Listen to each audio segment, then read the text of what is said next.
jadi ingat kata guru ngaji dulu, akan ada masanya di mana tontonan menjadi tuntunan dan tuntunan hanya menjadi tontonan. Bukan media dengan begitu banyak pembodohan karakter, asal lucu, aneh, kemudian menjadi viral. Bener gak sih teman-teman? Coba deh, banyak banget orang-orang di zaman sekarang yang mereka itu terkenal tanpa adanya perjuangan. Cuma gara-gara video yang mereka buat itu aneh, tabu, dan sebenarnya biasa aja, tapi justru itu yang dicari dan pada akhirnya melambungkan nama mereka. Ya, bisa disebut pun menjadi artis, padahal gak ada karya sama sekali. Bahkan banyak banget loh orang-orang yang terkenal cuma gara-gara mereka berseteru dengan artis. Pada akhirnya mereka diwawancarai, dikejar-kejar media, dikejar-kejar wartawan, masuk berita sana-sini.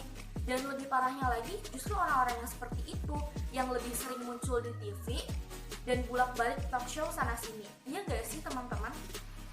Ya memang betul, rezeki itu ada di tangan Allah, itu betul banget kok. Tapi, bukankah kita sendiri bisa memilih dengan cara apa kita menyebut rezeki? Apakah dengan membodohi pabrik? Dengan pembodohan media? Ditambah lagi dengan banyaknya sinetron-sinetron di Indonesia yang menyajikan sebuah perkelahian, kekerasan, kemudian juga ada bullying di mana saling menghina satu sama lain, seolah-olah apa yang mereka lakukan itu ya sudah biasa dilakukan dan boleh untuk dilakukan. Coba deh teman-teman bayangin ketika adik kita atau keponakan kita, ya pokoknya mereka atau anak-anak kecil yang terpaksa harus menonton itu, mereka kan belum bisa berpikir apakah itu baik atau buruk. Yang mereka lihat, yang mereka tahu itu biasa aja dan gak akan terjadi apa-apa. Gimana coba kalau misalnya mereka mencontoh dari tontonan itu, pada akhirnya di kehidupan nyata dia dengan temannya kemudian berkelahi, saling ejek, ya dan mereka biasa aja gitu tanpa merasa bersalah. Nah di sini juga pengawasan orang tua juga sangat amat diperlukan. Orang tua juga harus pandai memilih tontonan apa saja yang boleh untuk ditonton anak-anaknya. Apakah baik ataukah buruk? Apakah akan berdampak baik atau berdampak buruk?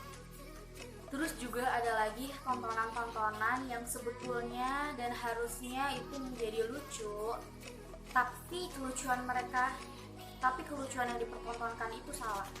Itu adalah acara komedi. Banyak banget acara-acara komedi Indonesia saat ini tuh bisa dibilang sudah tidak sehat, dimana bahan leluconnya itu adalah dari masalah pribadi salah satu case-nya, ada pembulian juga di dalamnya, entah itu dari kata-kata ataupun bahkan dari perlakuan. Dan dampak dari semua yang terjadi di zaman ini itu sangat amat memprihatinkan. Contohnya, remaja bobrok, tak terarah, tak berakhlak. Contohnya banyak banget loh. Remaja-remaja di luaran sana yang pada akhirnya mereka mencontoh televisi.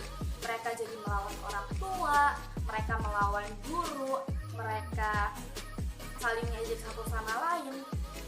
Seperti tidak pernah diajarkan sopan santun. Itu karena apa? Bukan hanya mereka salah bergaul, tapi juga bisa jadi itu karena tontonan mereka pun salah, dan akhirnya mereka menerima itu semua mentah-mentah tanpa mereka olah dulu apakah ini baik ataukah ini buruk, apakah ini patut untuk kita contoh ataukah ini tidak patut